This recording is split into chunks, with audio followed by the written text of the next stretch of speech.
Here she comes. What is going on, everyone? Welcome back to another cruise podcast. My name is Josh. And my name is Taylor. If you're new here, we have been on over 26 cruises, soon to be 27, sailed on 19 different ships, soon to be 20, and visited 51 ports of call, soon to be a lot more than that, across 24, soon to be 25. 26. 26 countries, you're right. We absolutely love cruising, but we don't always love paying or spending a fortune, I should say, to do it. So our goal is to help you plan an amazing cruise vacation without breaking the bank. If that sounds like your kind of travel, make sure to like this video, subscribe to our channel, hit that notification bell for more cruise tips, ship tours, and travel inspiration. So Ship tours. yeah, no, we don't really do those, or really, at least we haven't in the past, but We're going to do them now. yeah, moving forward, I think we're going to try and do a lot more of those. Taylor has tried to do ship tours in the past, and Josh doesn't like to do it. You know what's really funny? So, a video that posted a couple weeks ago was a why we love independence of the seas, and you should too. And That's one of the first ship tours I ever tried to do.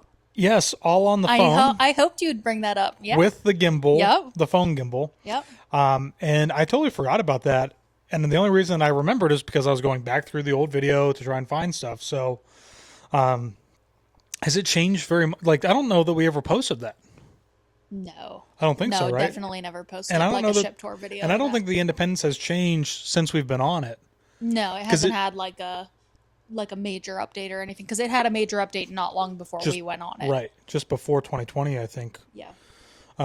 Or just coming right in the start of 2020 Is that when or we something. went on it? I thought we went on it in 2021.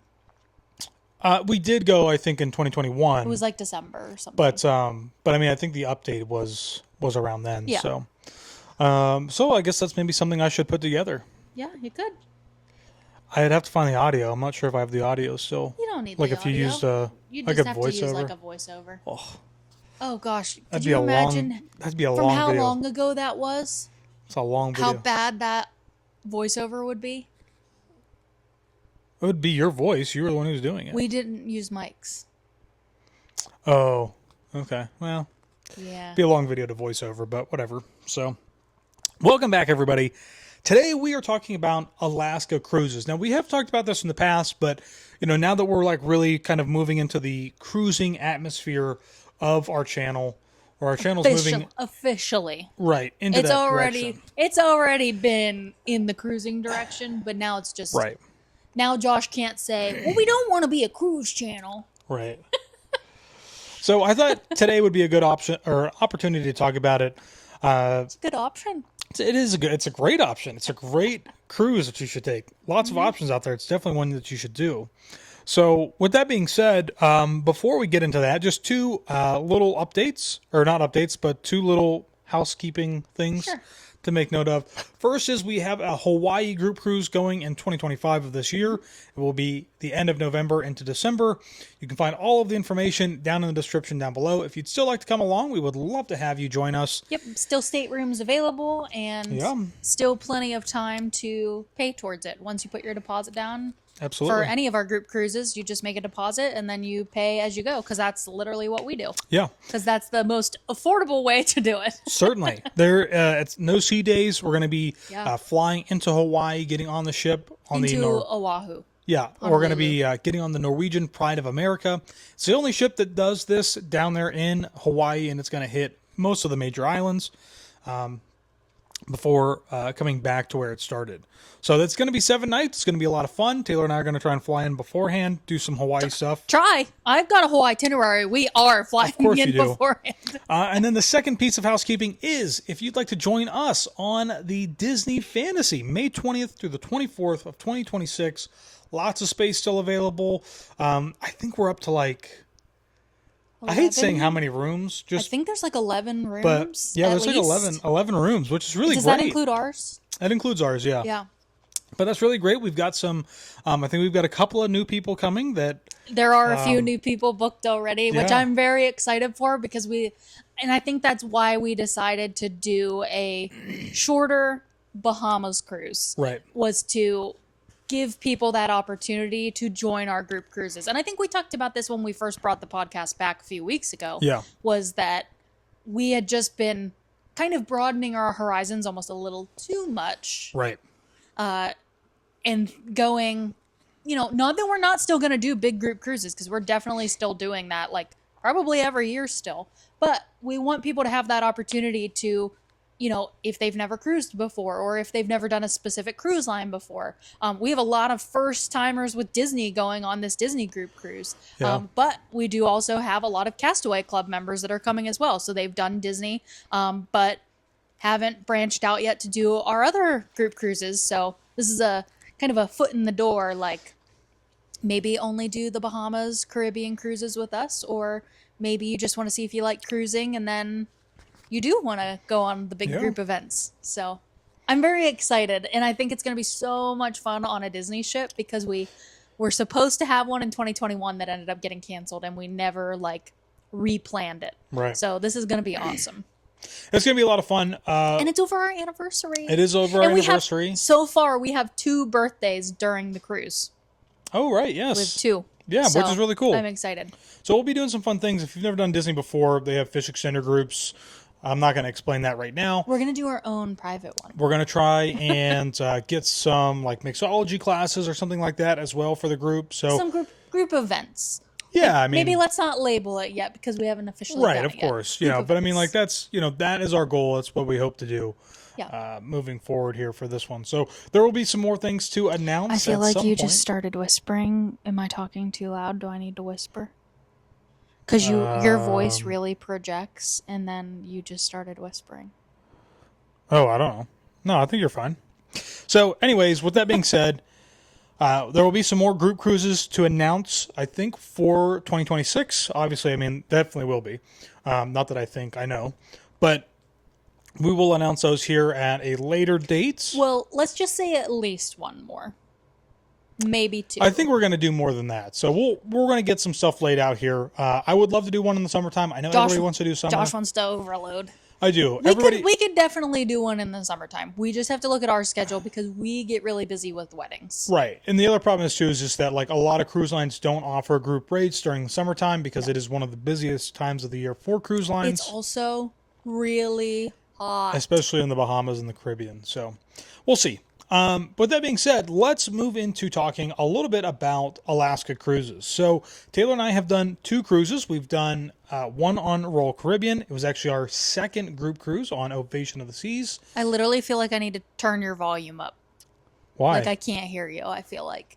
I think you might need to get your ears checked then. So that was on Ovation of the Seas, second group cruise, July. The weather was wonderful. Oh, we got really lucky with the weather. We did, yeah. We got really lucky. And then the second one that we did was in 2023 of October. Yes. And that was on Norwegian. It was on the Encore ship. Definitely a little bit of a different design than the Ovation of the Seas. Yes. Obviously, they're 2 completely different brands. But nonetheless, we really went into that cruise thinking that it's not going to be that great. It's at the very literally the Norwegian last one. sailing of the season, right? We were the last ship up there. Most of the ports were kind of slowing down, or basically almost totally closed, right? Mm-hmm. Skagway is the prime example of that, is a total ghost town, which is so weird. But surprisingly, not that you're going to have the same experience as us. Yeah. It worked out really well. Weather was wonderful and beautiful, and we saw a lot, and we still got to do quite a bit for kind of getting it last minute. So. Oh, yeah. Yeah, because if you don't know already, we do a lot of last minute, travel planning. For our group events, we obviously give a lot more notice, but, when it's just the 2 of us, right, we can kind of plan things on the fly. So, this cruise that our next cruise that's coming up, we planned it with just over 60 days notice. Yeah. So with that being said, Taylor's the one who really books most of the individual clientele. I really only try to do the group stuff, as far as managing a bunch of people all at the same time. So when it comes to Alaskan cruises, Taylor, what is the first thing people should know when it comes to trying to maybe decide or nail down exactly what they want to do? Well, there's a few things that I ask people, and first off, I like to know how much they're comfortable spending. Because if you don't necessarily care about the budget so much, then you could go at like peak season in July when you're going to have the best whale watching. If you're a little more concerned about how much you're spending and it doesn't matter what time you go, then you want to go at the beginning of the season or the end of the season, because the cruises are going to be way, way cheaper Right. in like May and September. But like June, July, even beginning of August, those are the best times to go. But because they're the best times to go, and you can only cruise to Alaska from technically May to September, but Norwegian does go into end of October. April and into October. Oh my gosh, I just lost my train of thought because you said something. Well, I mean, I think it's a really good point to make here, which is that it's really surprising. Oh, I was going to say, like, because it's the best time to go, the price is going to be high, Yeah. because you can only cruise like during those months. And I think It's not a year some people round. don't understand that Alaska's really not like the Caribbean, right? You can sail to the Caribbean yeah. all year long. The busier time, the more expensive time is the summertime because it's, school's out or whatever. But Alaska really is only six-ish, not even six-ish months, and I think Norwegian, I wouldn't be surprised if more cruise ships start doing this, but Norwegian has really been the one that says, there is interest in doing something in the earlier parts of the season and the later parts of the season. It gives you the opportunity, if you're on a budget, to try it. Now, your experience might not be the best. Right, because if you don't know this, because we didn't know this until we went to Alaska, people don't live in all of these towns that the cruises go to year round. It's like why I keep losing train of thought, because you have your computer here and you keep looking at it like this. Yeah, I'm just checking the timer. And you do that, and so I think I'm talking too loud, and so like I think I need to No, you're not. quiet. I'm just checking the timer. Making sure it's still recording. We're trying something new It's today. still recording. We're trying something new today. Instead of If you've been recording, watching for a while, you know that Josh is like always like worried about if the cameras are turning off or if the mics are still recording. Right. So, well, instead of but yes, we are trying something new. Instead today. of recording directly to the camera, as far as audio goes, we're recording directly to the computer today. So trying something different. So if it doesn't work, we're recording directly into the microphones. Yes. Which is fine, but Backups. it's more work for me later on when I go to edit. So. You'll be all right. So anyways, yeah. Yeah. Oh my gosh, this computer is really distracting me. Sorry. Yeah, but if you don't know this, people don't live in these towns in Alaska year round. There are people that live in them year round, but the population is like very small compared to during what they call season. And, Yeah, Skagway I think has like 100, like maybe 100 people living there all year round. And so when we went to Skagway on our one cruise, like Josh said at the beginning, like it was almost a ghost town, and that's because a lot of the people had already left for the season because there was only going to be a couple cruise ships. And so like, is it really worth it for them to stay there? Are they going to make enough money with just a couple cruise ships coming up here and there instead of multiple cruise ships in a day during the regular season? And it's really funny too. There's this huge thing going on right now, and it's happening in Alaska as well, which is a lot of these towns are trying to limit the amount of cruises that are coming in and the size of the ships. But it's kind of like a double-edged sword, because when some of those places rely really heavily on tourism, you could argue that there's better ways to go about that tourism and bringing people in, but cruises offer such a budget-friendly way to get people into those places and spend money. It's just really interesting because Skagway, again, we come in July the first time. It's pretty busy. There's multiple ships there. Very busy. So many tours that you could do, so many excursions. And then the second time we came in, we're like the only ship there. There's barely anybody walking down the streets. It was very limited, A lot the of amount of places were excursions. closed. Yes, a lot of stores were closed. It's actually kind of interesting because, too, what was that? There's that like one big kind of franchise shop there in most of the towns that sell like the T-shirts. And almost all the stores, when we went to each place, Ketchikan, Skagway, and even Juneau, were having these huge like end of the year sales. Like I mean, you could buy T-shirts for like only a couple dollars compared to, you know, $20 or something like that. They're just trying to get rid of the inventory. But yeah, so I just thought that was interesting. Yeah, so that's one of a couple of the things that I like ask people whenever they are thinking of planning out a trip to Alaska or a cruise to Alaska. Because that's probably, besides like Caribbean, Bahamas, the most popular thing that I book are Alaska cruises. I mean, I did not realize how many people wanted to go to Alaska till this past 2 years, and there's a ton of people going to Alaska. Right. And so basically, how much do you want to spend? Do you care when you go? Do you what's the most important thing to you about the trip? Like, are you going because you just want to walk around in the ports? If that's the case, then you don't really need to go during peak season and you can save yourself a little bit of money. But if you're really like, I want to do all the excursions and I want to do the best excursions and I don't care how much the excursions cost, you need to go in like June or July and go during like peak whale watching season to get really the best overall experience. Because I think when we went for the first time in July, that was like the best. We saw so much stuff during that cruise. Yeah. And like the whale watching was fantastic. Some other things, because the next thing you really have to narrow down is the cruise line that you want to go on.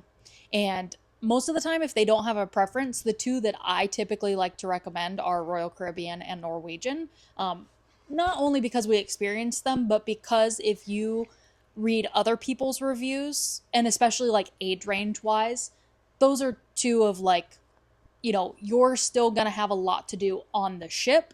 Right. When you're not in the ports. And then plus with like drink packages and everything else. There are a ton of cruise lines that go to Alaska. I actually have a lot of people going on Holland to Alaska next year.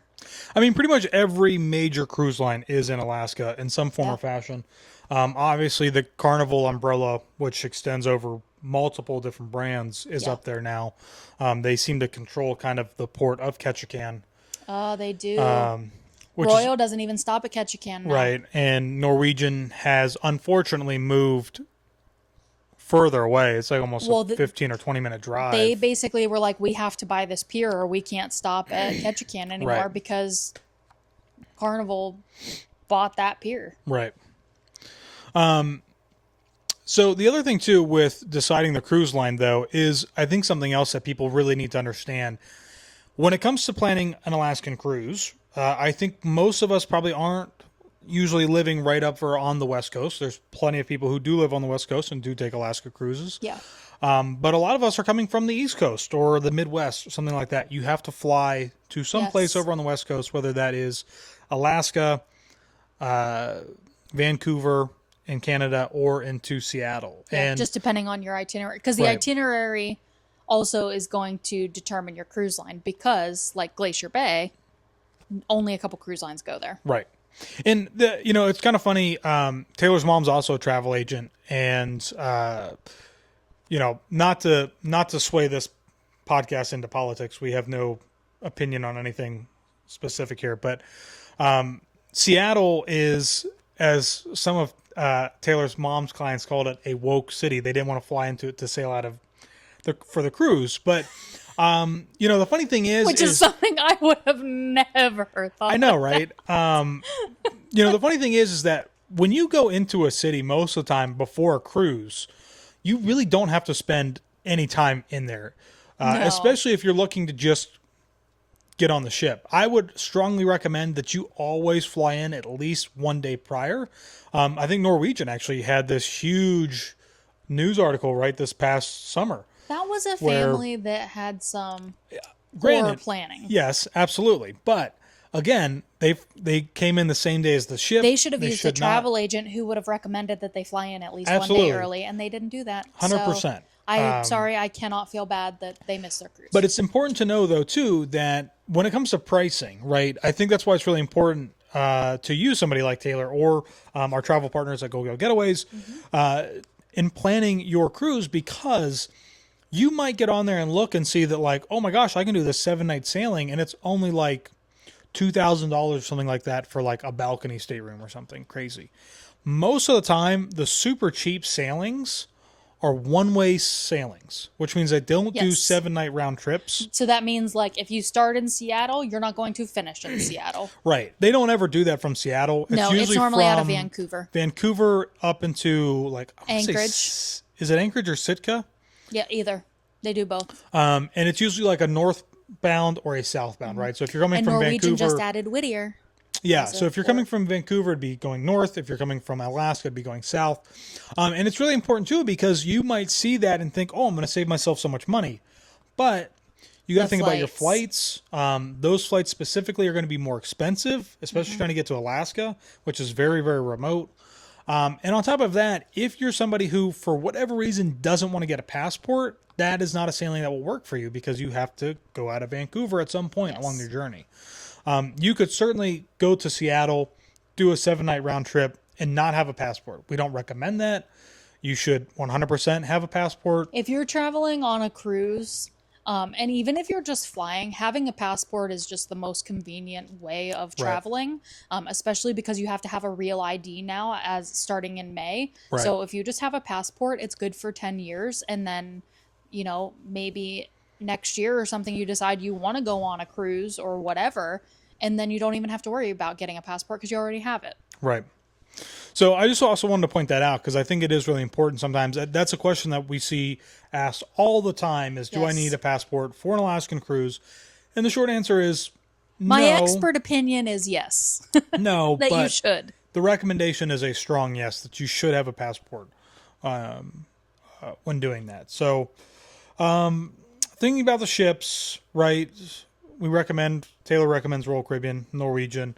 Hopefully here in the near future, we'll be trying some other cruise lines. I also just want to mention about passports too, because a lot of people might be thinking, well, if I'm sailing, I'm doing an Alaskan cruise, I'm sailing out of Seattle and I'm coming back to Seattle, then why do I need to have a passport? Because I'm cruising to Alaska. The only other reason would be if for some reason something happens while you are out on the ship. You don't have to worry about anything because you have a passport where you Right. can fly from Canada if needed Right. to the US. So just something else, especially like Caribbean and Bahamas, even if you're just going to like Nassau, which is not far away. Then you don't have to worry about trying to go to an embassy and like Right. figuring all that out. You just have all the documents that you need. It's the easiest way.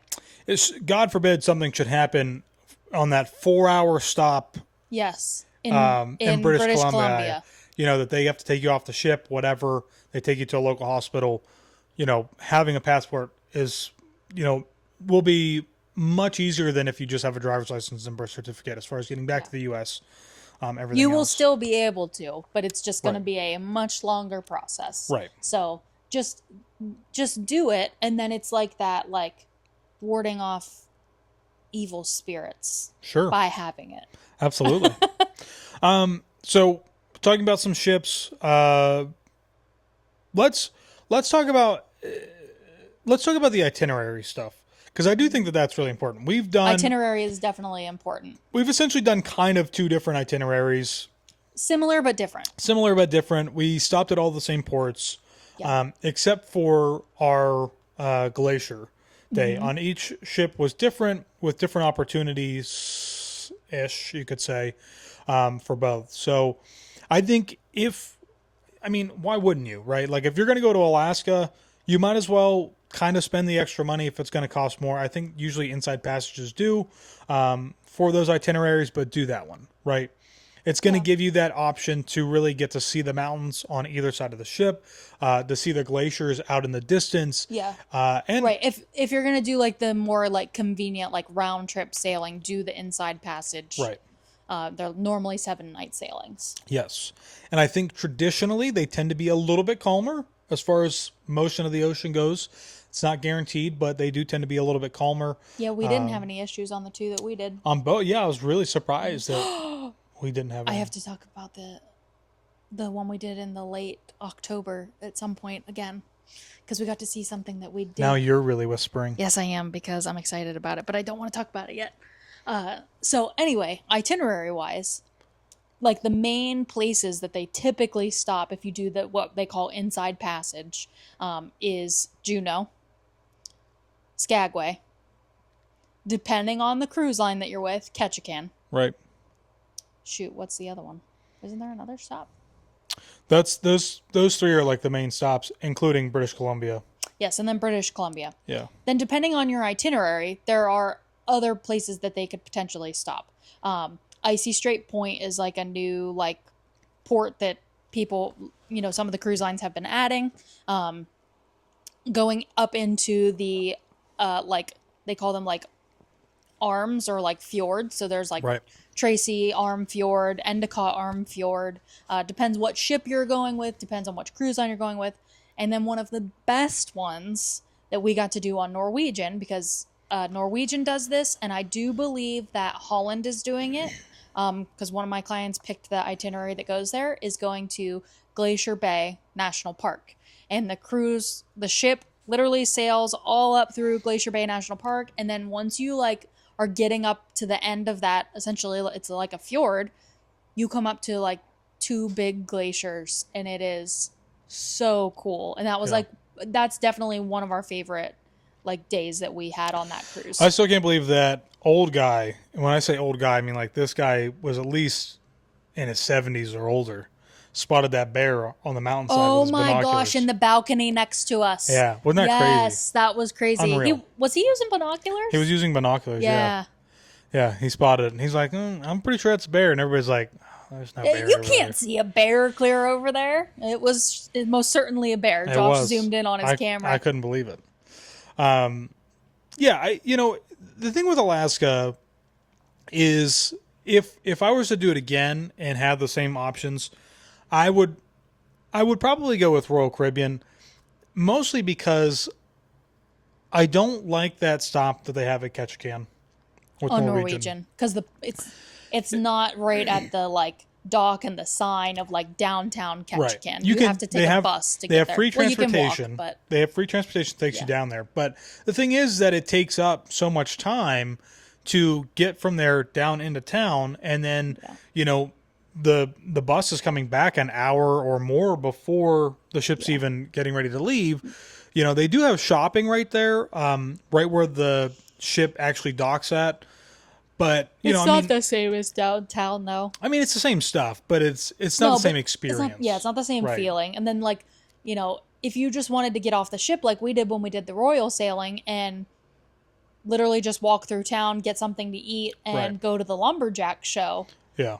You then either have to wait in line to take a bus to get down there, or you can walk, which takes at least 30 minutes if you're walking at like a normal speed. If you're not like a really fast walker, it could take you 45 minutes to an hour to get down there. You could walk from where the ship was at? Yes, you could walk there. To Ketchikan? A bunch of people walked. Oh my gosh. They said it took them like 30 to 45 minutes to get there. Oh boy. And then they took a bus back because they were like, I'm not walking back. Right. Well, and I think the other thing too is going like Glacier Bay or Glacier National Park, whatever, was really, really cool to be able to sail up into there and you see the glaciers all around. But I still think the better experience was on Royal. You liked the little Glacier Explorer. Getting off on that little Glacier Explorer boat, getting up pretty close to the glacier, it kind of spinning. It just felt a little more intimate. Not that it necessarily was, but I mean, it felt closer. Were we closer? Maybe not. We got pretty close at Glacier Bay. Yeah. Way closer than we did on the Royal Caribbean ship. And the other thing that was nice too was that I was literally like on the boat, like pressing the brake. Like, are we going to stop or are we just going to keep going into this glacier? And the other thing too was that like when we were on the Encore up there at the front, we could not move. Like once we got that spot up at the front of the boat. Oh yeah. Cause if we would have moved, we would have lost that spot. Like there people were would have so just, many people there. filled in. Right now the ship does spin, so you still can kind of see the whole thing. Yeah. But like sailing up into there, we had a perfect view. Right. Coming up to the glacier with like the mountains in the background. And being on that smaller little ship, that Glacier Explorer ship with Royal was so much nicer because it had multiple levels. And that was an excursion that we booked. Right. It had multiple levels. You could go up on the top. You could go down to the bottom level. They still had some food. They had those glacieritas, which were really great. Mm-hmm. It had a lot more flexibility to move around and see and not have to be stressed about like necessarily missing something or being crammed in up Well, on yeah, one and side. I guess we didn't really like explain this very well because if you haven't seen the videos, you don't know. On the Norwegian ship, they actually open up the bow of the ship, and Yeah. that's where we were standing, watching us like sail up into port. Now we had a starboard side balcony, so we could have stayed and just hung out on our balcony, but we would not have been able to see us like sailing in. We could have also gone up to one of the top decks. A lot of people were in the observation lounge, which was on like deck 11 or It's up 12, there I think. It's somewhere, up yeah. high up there. And that's like a 180-degree space that just has glass windows and you can Right. just watch out. So like that was full by like 8 o'clock in the morning on the day we started sailing into Glacier Bay. And we did go up there for a little bit and we did have a couple drinks. And then We each got 2 mimosas, and yeah, we did. I don't think we finished them. We probably didn't. No. We took him back to the room for a little bit, but then we were like, let's go out to you saw I saw on the the TV. TV in our room. Yeah. And you were like, oh my gosh, I think those people are out on the bow. Like, Yeah. I think this is a live feed. And so, because you can like watch like where the ship's sailing or whatever. And Josh was like, let's go check. So we like got all dressed up nice and warm because we're like, well, if not, we'll just like go upstairs to the top deck. Right. And we got all dressed up. Or and we'll just we come back went, to our room. And there were signs like saying to the bow. And we're like, Yep. oh my gosh, let's go. And it was awesome. They had hot chocolate and Yeah, you couldn't Coffee, take that I up think? on the bow. You had to Oh, like right, drink, you had to drink it drink down that like below. down below before Right. you went up the steps onto the bow. yeah. But it was still really cool. Yeah. We hung out there all day. We were nice and warm in our parkas. Yeah. I mean, it was a great experience. I mean, both experiences were really great. Yeah.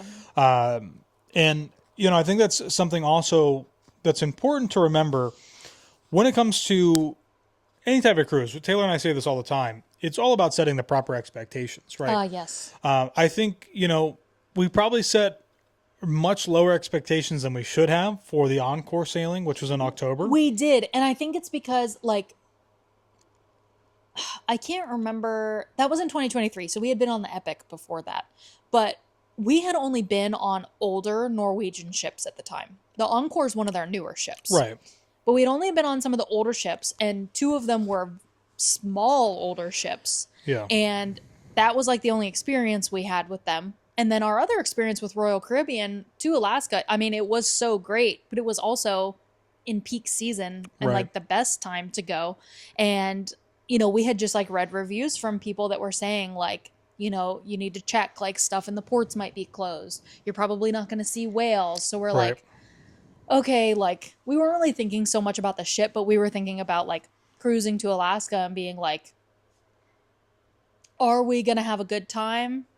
Maybe. We'll make the most of it. We'll still have a good time on Right. the ship. Like if we have to just walk around in the ports, like we will still have a fine time, but like, you know, we weren't going in with the same expectations of the great experience that we had when we did sail for the first time. That was in July. Right. And I honestly think us setting our expectations so low actually made the experience so much better because everything, like we had such a fantastic trip in October. Yeah, I mean, I think it did too. You know, this was a last minute sailing that we got from Norwegian as travel agents. So, you know, we weren't invited on as travel with Josh and Taylor. No. You know, we were travel agents on a seminar at sea.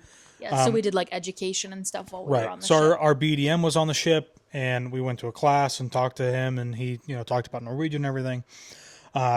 But, you know, because it was so last minute, there were still what little excursions that were left Yes, and that was another thing. There weren't a ton of excursions. weren't really available. And we got super lucky when we were sitting at the mojito bar. Yeah. And I just happened to look at the app again and pop, there was a whale excursion. watching. So I was like, oh, well, we got to book it. I mean, we might as well. Yeah. Even if we don't see any, you know, I think At they least still we- guarantee you're going to see at least, you know. They did guarantee that like They did. you'll see a whale. And we Right. did see like 2 or 3. Yeah.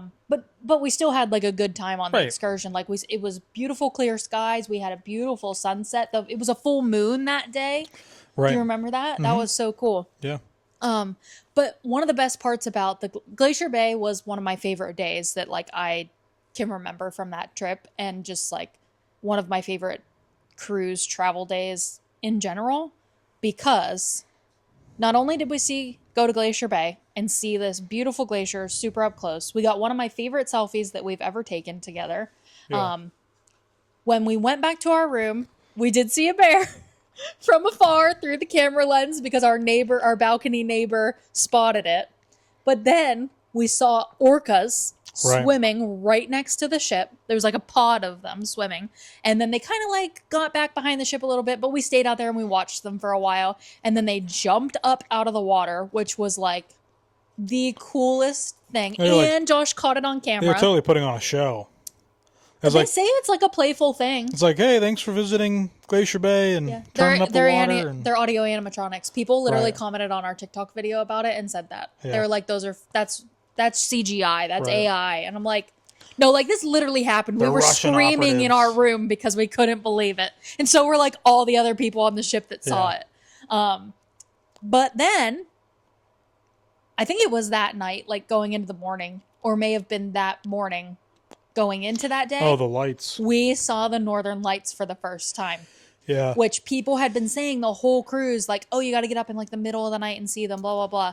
Well, we like kind of kept forgetting, and we did try to see them a couple nights. Like we stay up late up on the deck. I just didn't want to get up at like 2 o'clock in the morning. No, we really didn't want to get up at 2 o'clock in the morning. You look out there and there's like, can't really see anything. So you go back to bed. So Josh got up the one morning. It was like 6 a.m. And I think it was the furthest north that we were during the cruise. So I think it must have been that morning heading up in there.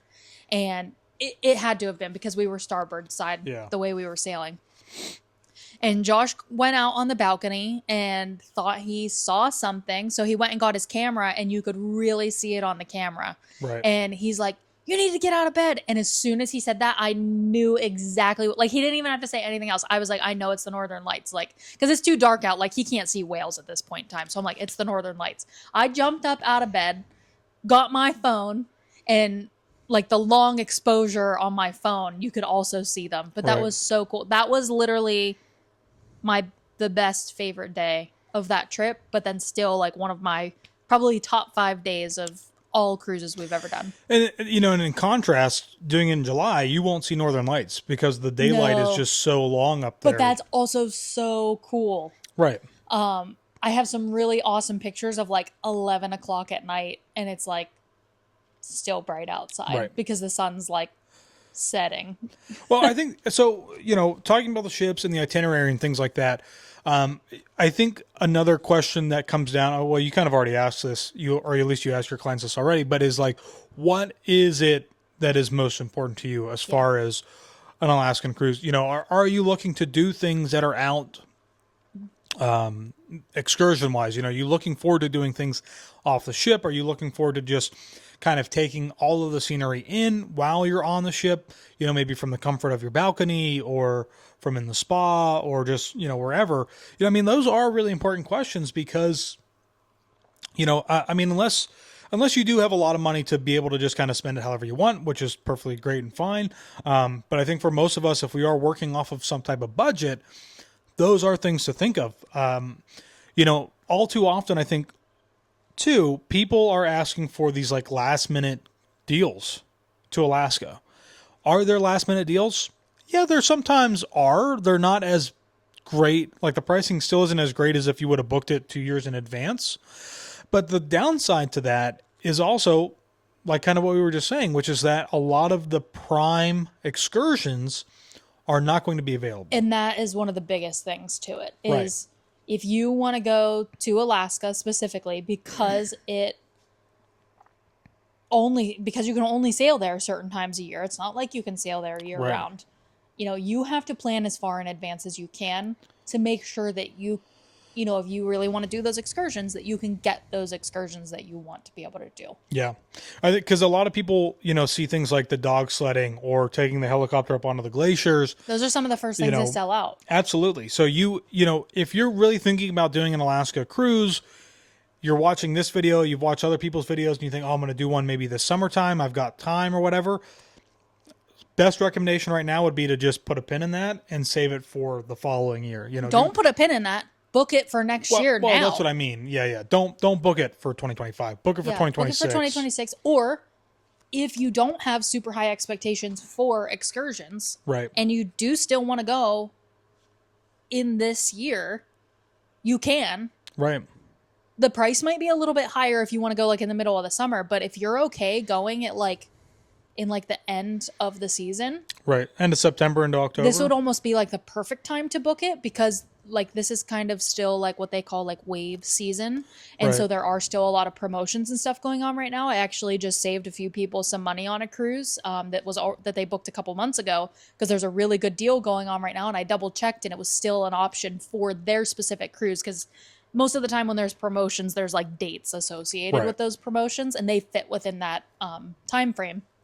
So I was able to get them, it's like $100 off a room, but still like $100 that you can then go spend on an excursion or towards Right. your drink package or whatever. So if you do want to book something and you're booking it in March, book it for like end of August, end of September, mid-September, whatever.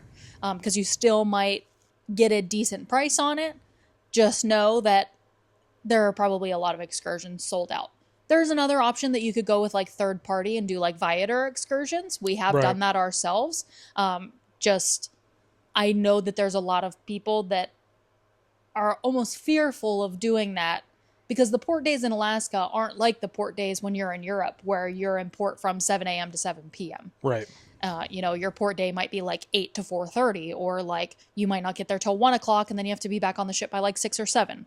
So that's just something else to consider excursion wise. Yeah. So, but don't worry, you can still do third party. We've done it ourselves. You just have to be very mindful of the time and when you're booking things. Yeah. So, I'm trying to think of anything else we could really talk about. I could talk about Alaska and I could talk about cruising all day. So, Was there something else important that we should mention or discuss? well, let me just think. The main things I talk to my clients about is destinations, specifically in Alaska. Do they want a round trip? Where do they want to fly into? Right. Obviously, how much do you want to spend on it? What time of year do you want to go? Obviously, if you like are a teacher or have kids and don't want to take them out of school, probably summertime's the best. So you might have to be a little more flexible with how much you're spending. Right. Obviously, planning as far in advance as you can. I'm pretty sure all the cruise lines are booking out till summer of 2026 as of right now. 2027, we're pushing a little too far at this point. But I do know there are some dates available for the beginning of 2027 with Right. some of the cruise lines. Yeah, your itinerary, your ship. Maybe we need to go back to Alaska on a different cruise line. I know you said about you'd want to do Royal again, but I mean, I'm totally fine with. Maybe we should try another cruise line. Absolutely. Just to get another experience of it. Absolutely. I think one thing that we didn't really discuss, and I think this goes with any cruise, it doesn't really matter what the destination is, but is eating off the ship. Obviously, if you don't want to do that, you don't have to. You can, eat breakfast, get off the ship, go walk around, come back, eat lunch, get back off the ship again, do all of those things. But I think I didn't personally enjoy it because I'm not a huge crab fan, but I know one thing that Taylor really loved was Tracy's. Fantastic. Tracy's in Juneau. And people have had mixed reviews on it. I've seen posts in Facebook groups and whatever. It was fantastic when we were there. And like the people working are actually like, they were super friendly. I wanted to get like some video clips and stuff and like pictures. And there was a guy outside who was like making the crab legs. And he's like, oh, here, hold on. Like, he's like, let me redo all this for you. Cause he like did it and like saw me recording. He's like, oh, no. He's like, we're going to make sure you get a good shot. And I was like, I didn't even have to ask. He just saw me and was like, oh yeah, here we go. Yeah. And like redid the whole thing for me. But the king crab legs in Alaska, that was like a bucket list thing for me. And Right. I got my king crab legs, Alaskan king crab legs in Alaska. And they were fantastic. I mean, I can see where some people are a little irritated going into there because the seating arrangement inside is not the greatest. No, it's like communal seating. They're giant tables. Yeah. You have to pay attention for like when your order's ready and stuff. And Jasmine. It's very busy too because Right. it's like literally right next to where the cruise ships like dock and stuff. Right. So it's busy, but like it was worth it to me. It was very expensive, but like it's expensive for Alaskan king crab. Yeah. So you could also do a crab feast if you wanted and like do an excursion for a Right. crab feast somewhere else. We did that in another port that was Ketchikan actually. And it was really good. I really enjoyed that. Was it Dungeness crabs? No. Yes, they were Dungeness crab. Because those were ones I actually ate. I actually ate quite they a were few like of the those. lollipops. Like the legs were like that's lollipops. right. Yeah. Yeah, I actually ate quite a few of those. Yeah. So, yeah, I mean, I guess we didn't really talk specifically a lot about excursions. But there's such a variety. There is a variety. Can do in Alaska. It depends what type of activities you're interested in. Yeah, and I would say, like, as far as whale watching goes, really any one that you do is probably going to be pretty decent. Yes.